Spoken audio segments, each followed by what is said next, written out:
Bonsoir. So we're going to continue in English because the subtitles were in English.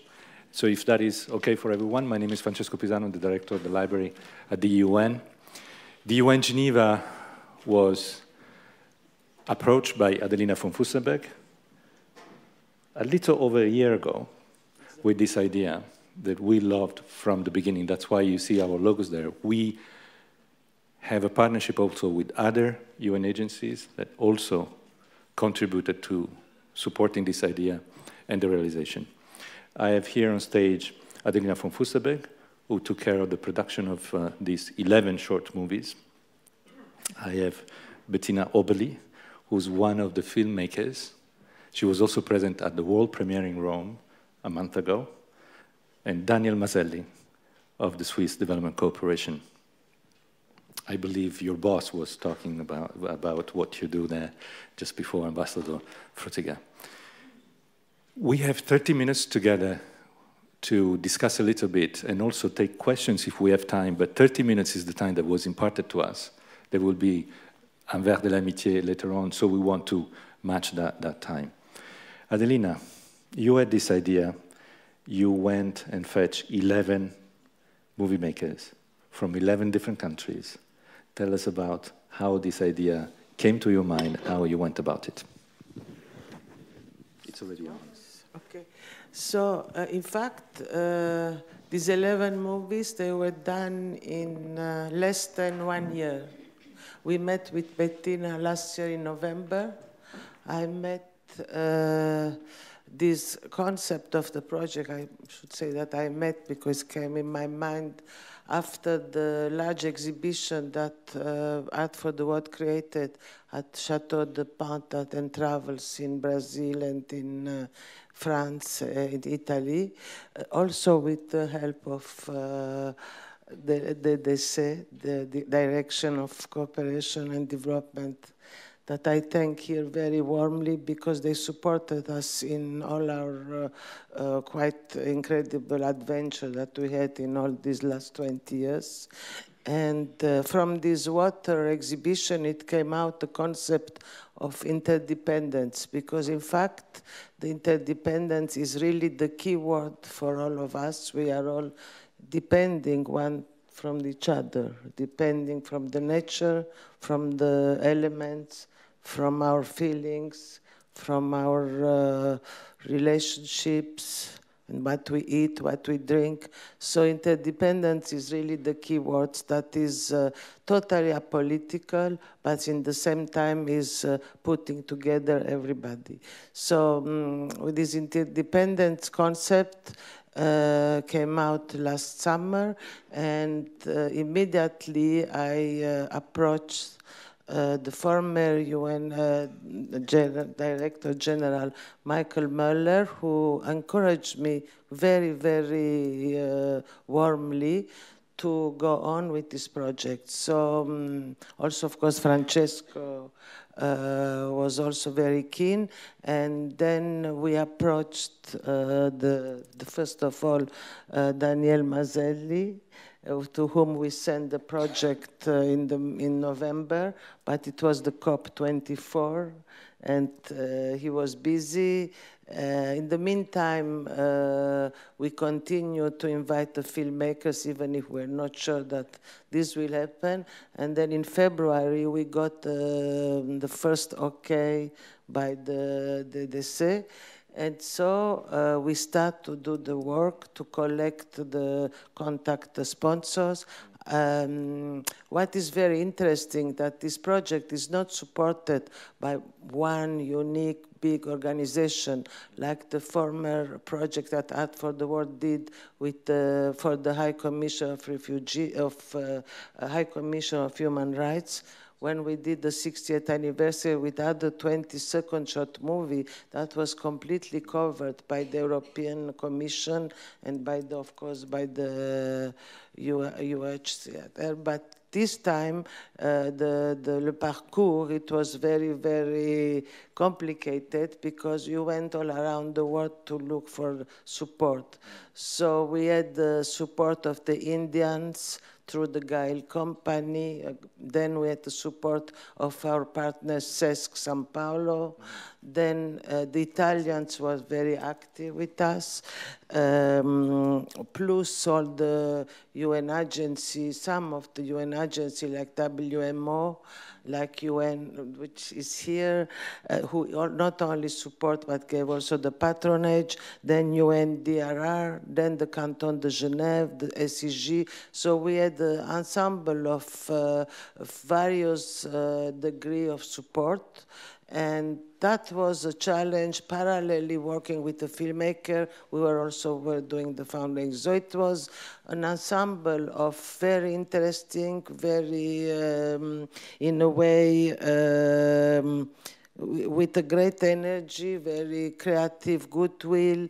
Also, I have to be honest, also a lot of stress, you both, you know. But in the same time, we work very well with the filmmakers. And finally, between the month of May and the month of August, we were able to do this 11 production in 11 different parts of the world on 5 continents. So that was really a very, very big challenge. So I wanted just to add something. If you have noticed in these films, you have not only our Western attitude towards climate change, but we have the indigenous people. We have the indigenous from Brazil, we have indigenous from Pacific Islands, then we have people, so a group of people who don't live in let's say, in our world, but let's for instance look for the fisherwomen in the Sahel, or in the same time the Afghanistan farmer. Those people are not subjects; they are really protagonists of the climate change, and this, in a way, they are our consciousness how to deal with this problem, because they were always there, always from the beginning of our history, to fight for this. So we have to work with them very strongly. Then, of course, it came out also these various question of the cities, the pollution. So by chance, but in the same time, it makes sense that Milan, which is one of the most polluted cities in Europe, and New Delhi both have almost the same story, because it's an everyday story. Then there is also this quite incredible way of seeing the loneliness that is in the new, our contemporary life. You can see this loneliness and this little bit disorientation of the people in front of how to face this question of climate change. I learned a lot. I'm sure that all the filmmakers we spoke already, they learn. And I have also to say that these things didn't come out like this by chance. Thanks to our relation with the UN, we were able to, you introduce us, our climate change advisor, Sara Venturini, that is here in front of us, who gave us a lot of advice and who gave certain guidelines. Otherwise, we couldn't improvise from art, from cinema, becoming experts. But in the other sense, we want to keep this poetic situation, because the language of art, the language of cinema is about this. It's not about giving lessons or finding solutions, just putting our finger on the question and create awareness. I think the film of Bettina, that for me is one of the most amazing and haunting and beautiful film, gives us these feelings.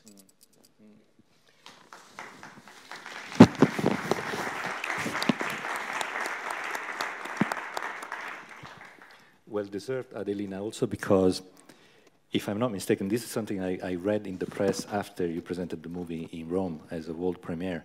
The press was saying that this is the first time that 11 movie makers come together and produce fiction on climate change, Was this a big risk to take for Art for the World in terms of artistic production, or is something that you felt was the right time? Why now and not 5 years ago? Climate change has been a big issue for a time. Why the movie industry has not come to this earlier, in your opinion?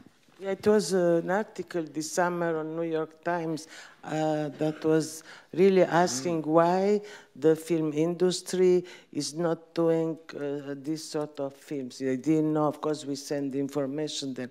First of all, I have to tell you that the fiction, short fiction, is much better to, when we speak about certain problems than a documentary. All day long on the TV we see documentary of this, on that. Of course, documentaries are very well done. They are great filmmakers with the documentary, but these inventing short stories and not a long feature for a filmmaker is a very big challenge. But in the same time, it's like a drawing for a painter. Vasari used to say that the drawing, Vasari, the famous Italian Renaissance critic, used to say that the drawings is the concept of the painting.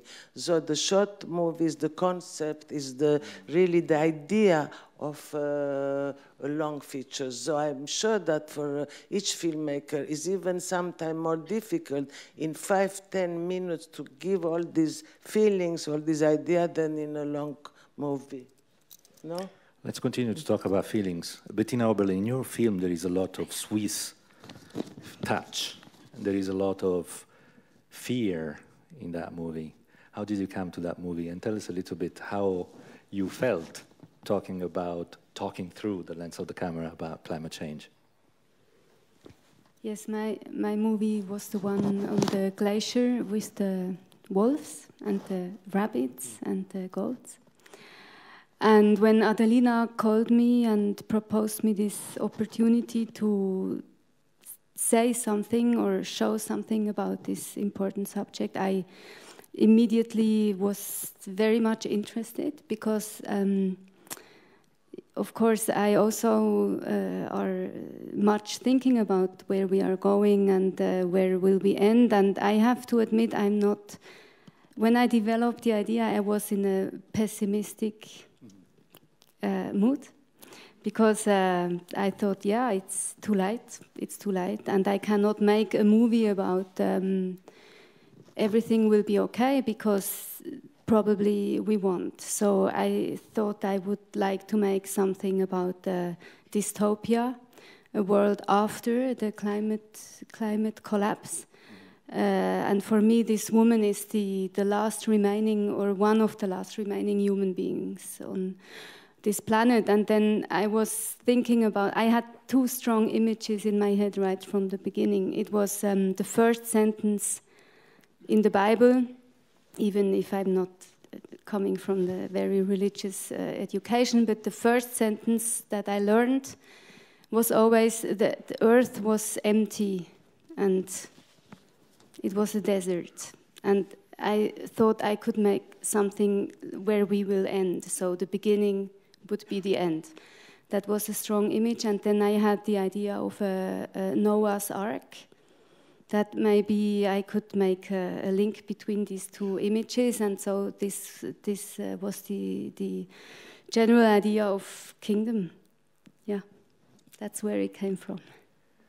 Is this a short movie? In your career, you make longer movies, right? So what is your relationship with this kind of cinema? Did you choose this kind of theme because it would fit better a short movie, or you wanted to tell us just this story? Is this thing something that will affect your career afterwards? I hope so. No, I come really from feature films. I made, I think, 7 feature films now. But I also do theater. I will do my first opera next March. I also do music videos, and I also did short films. So making movies is not just doing one kind of film. So making a short film is, for me, it's like when you develop a long movie, takes you like 4 or 5 years to really get it done. And this, we just had the idea. I wrote it with my author. We just shot it in 4 days, and then we edited it. And it was just, it's a very nice experience, because usually it takes so much time and energy, and it was just like, we just did it like that. So it was like an elegant, very nice move to do. And I don't know if it will affect my career, but it's something like a short film. For me, it's always like a point d'exclamation. You know, when you have a long film, the whole dramaturgy is very different with all this act structure. And so a short film, it's like in 7 or 8 or 10 minutes, you can make a point d'exclamation. And I like that very much. In Rome, when this movie was presented to the general public at the Film Festival of Rome just 1 month ago, you were facing the press together with another 10 movie makers. Yeah. And I was looking at all of you, and I was thinking, how does it feel to be a filmmaker together with all these other colleagues for the first time talking about the same thing? What did you feel then? Is it going to be something that we were going to find in your movies, this sense of you were coming from all different cultures, different countries, but you were talking about the same thing? That is quite special. Yeah, that's very special. I mean, movie makers' land is a known country, so it's beautiful to meet with these people. Yeah, and in the end, there's no question of age or country or gender, nothing. It's just we are people who want to, or who have found a way to express something, and it's movie making, and that's our common language, and that's beautiful. That's great. You should work for the UN. Well said. Well said. This movie was supported by several entities. There are many that supported you financially and in many ways. Among them, the Ethical Fashion Initiative. I don't know if they're present here today, but they had an important role in supporting that movie. Yes, I wanted to say that before the first support of our project came by the DDC, and immediately after, Ethic Fashion Initiative by ITC supported 2 movies. They told us what to support, not as a filmmaker, of course, but as a spirit and the subject. And that was the filmmaker from Afghanistan, Shabanu Sadat, that you saw this sort of Charlie Chaplin cheese making. It looks funny, but it's very deep, because in the end of the day, it's true, if we don't have our ingredients, we will not be able to eat. And then the second, it was the African. They say we like to support an African filmmaker, so I propose Haroun, because Haroun is from Chad, from the Sahel area, plus he's one of the really most deep African filmmakers, living filmmakers. So they supported, and they liked the film very much, and I think they will also develop the itinerary. I have to add also that the Brazilian film, Daniela Thomas, that was not so easy to do, because going already in this tribe of Changu tribes is really in the very deep in Amazonia, and that was supported by the SESC São Paulo, who is one of the most important NGOs of Latin America, and we were lucky that we were able to do the film in the month of May, June, because after that all the forest started to burn and all that. I'm not sure that you mentioned all the countries. You mentioned a few of them. Do you want to tell our audience all the countries, because you have Morocco, Chad, Iceland, Portugal, Switzerland, India, Afghanistan, Italy, Brazil, China, and New Zealand? Yes. Okay, so 11 countries. Yeah, we have, I mean, this count, also when we were speaking with Sarah, she told us, Sarah Venturini, the climate change, which is here, she told us which of the subjects were the most important. For instance, the coral was one of the main questions, because coral is disappearing almost in all the oceans. So we were able to find this filmmaker from Cook Island. She lives in New Zealand, but she's from Cook Island. Then she spoke about, for instance, the glacier in the north of Europe. So thanks to our friend, wife of the ambassador of Iceland, Aisha, she's here maybe somewhere. We were able to meet some filmmakers from Iceland and choose. So we got a lot of help, and we have advisors also in cinema. But in the same time, things in art comes like this. Nothing is really pre-established. We did 11 films because, first of all, because doing 12, 13, it was maybe more expensive, but also longer. So we decided to stop on 11. And then why not to have, we had the 5 continents. I can count Brazil being part of American continent. So we had all the 5 continents covered. Thank you. So we understand that there was a lot of work also not on the artistic front, but also on the climate change facts and science that guided some, or if not all, of the movie makers. Sarah Venturini, who works for the Geosecretary, is here with us, and she acted as the scientific advisor to the production. But I wanted to go also to Daniel, because Daniel also is part of those people who actually are experts in this area. You recently moved jobs, but you have worked in this area for many years. And so what is your take on this? I imagine that this is a moment of satisfaction for your administration, but it's also a continuing engagement that you have in other ways as well. This is so adds to what you do from Bern and around the world on this topic. So over to you. Thank you very much. Yes, indeed. I think we should not reduce the contribution to money, even if no fun without funds. I think it's a lot of more ingredients that are needed, and I think that foremost, it's passion. It's also determination to do things that can possibly bring people to change something. And change starts with ourselves, I would say.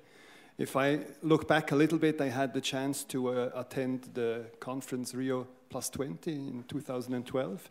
And I had proposed a completely different pavilion than all the others who were either belonging to a company or to a country. And actually, Peru at that moment gave us the opportunity to create a mountain pavilion for all mountain countries, all mountain people and societies, flagging their issues, fighting already then, addressing biodiversity loss, climate change, etc. And I think out of that, coming back, I said, well, we need to talk to people in a different way. We need to touch their hearts. Their mind must open to these issues, not through figures, 1.5 degrees or 2 degrees increase. We need more than that. And I came back and launched a project called SMART, Sustainable Mountain Art, that is also hosted by our department with all programs involved.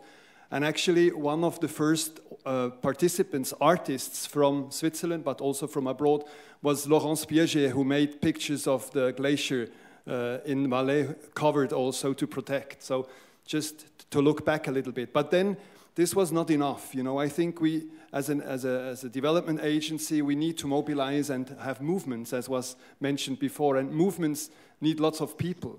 And that's why a few years later also, when there was the next conference on climate in Peru, COP20, and then in Marrakesh, COP22, I thought we need to have youth on board.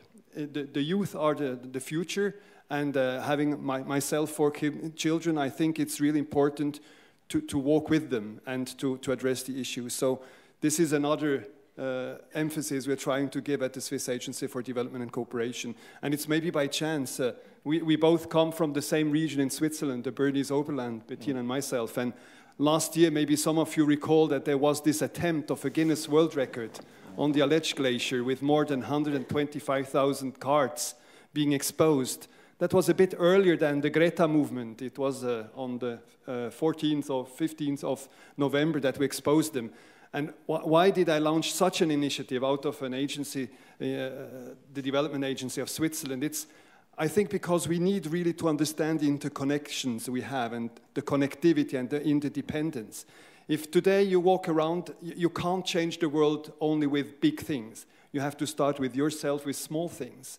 And this means that you feel like powerless. What does it help if you don't do something, you don't buy a plastic bottle, you don't throw away a takeaway coffee or so?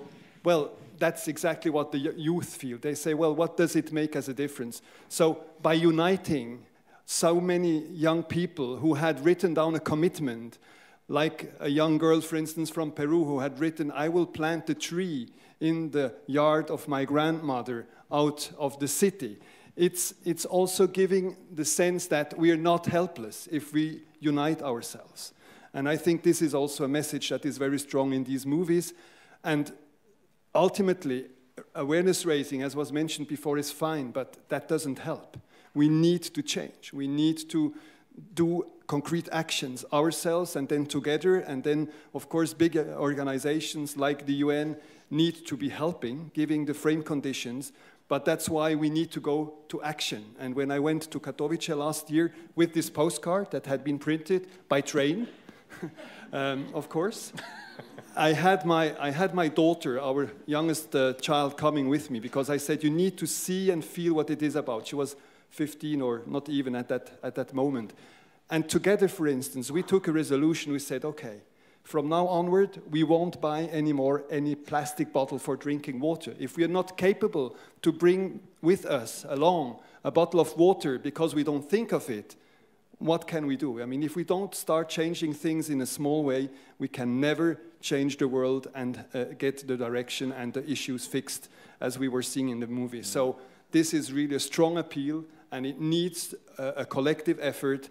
And it starts with ourselves, changing our consumption patterns, our behavior, being proud of having a trouser that is maybe a bit older than just a year or two, and to withhold all the temptations that ultimately have a real concrete impact on the environment, on the future resources, and are already putting next generations at risk. Thank you very much. And thank you. And thank you. And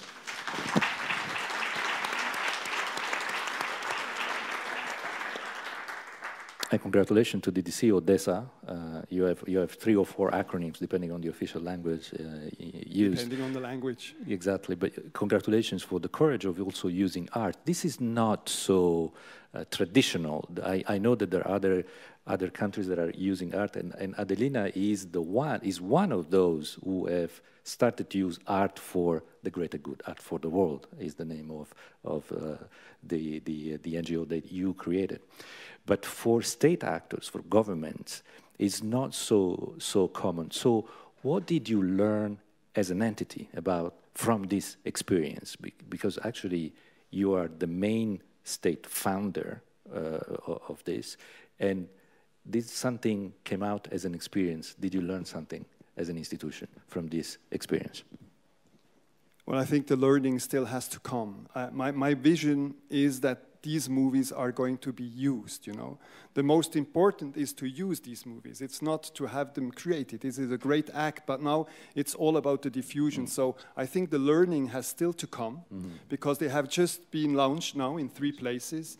And our vision is that we have literally hundreds of partners all over the world, in dozens of countries where the Swiss agency is active.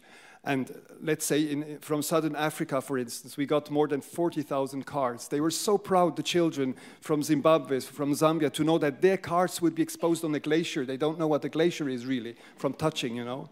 So we need to make sure that these movies are going to be used and circulated. So more than the learning yet, we have to make use of this. It is a vehicle to raise awareness, yes, but it's also the first step to a change. And therefore, I think we are still a learning organization. We have a long way to go, but we need determination and we need passion to bring that forward. And I hope that we can share the learning in a year's time. We want to go beyond what we have done here in the future to mobilize and support, in particular, youth and our partners all over the world. This is for the movie, it's the beginning of a long journey. The movie has been invited to many festivals, more than a dozen festivals around the world. Our time is coming to an end, but before we conclude, just in 1 or 2 sentences, final thoughts from you and from Bettina. You go first, Adelina. Yeah, final thought, 1 or 2 sentences. You're scaring us, you pulled out papers there. I have this sentence that during all this time of this production stayed behind my head, and I want to tell you in French and in English. Okay. It's by Diderot, the great encyclopédiste, and he says, dites-le souvent, je suis un homme et je n'ai d'autres droits naturels inaliénables que ceux de l'humanité. Say it often, I am a man and I have no longer inalienable natural rights except those of humanity. We belong to humanity, that's it. Thank you, wonderful. Bettina, final thoughts? Yeah, I'm a filmmaker and I made one of these films and I think the movies should talk for themselves, so I'm not a big talker. That's great. People love that when it's almost 9 o'clock. People love that kind of sentences. Your last sentence. I will share what is carved on our wooden house in the Bernese Oberland, carved by my wife and myself about 20 years back. In German it is, but I will translate. If you want to be happy in your life, you have to contribute to the happiness of others, because whatever you give away comes back to your own heart. This is my wish, that we think like that. Thank you, thank you. Thank you so much. Thanks to all of you for being with us. You missed all the thanks and the credits of the movie. You can imagine 11 movies, so it's a long, that was cut, but you will be able to see this movie again on the internet in various festivals. This evening was made possible by our collaboration with the Graduate Institute. Thank you to the Graduate Institute, thank you to Jacqueline, and thank you to Professor Bourrin. Thank you for having us. It would have been impossible without the support of 2 permanent missions, the permanent mission of Italy, the permanent mission of Iceland. Thanks go to them as well.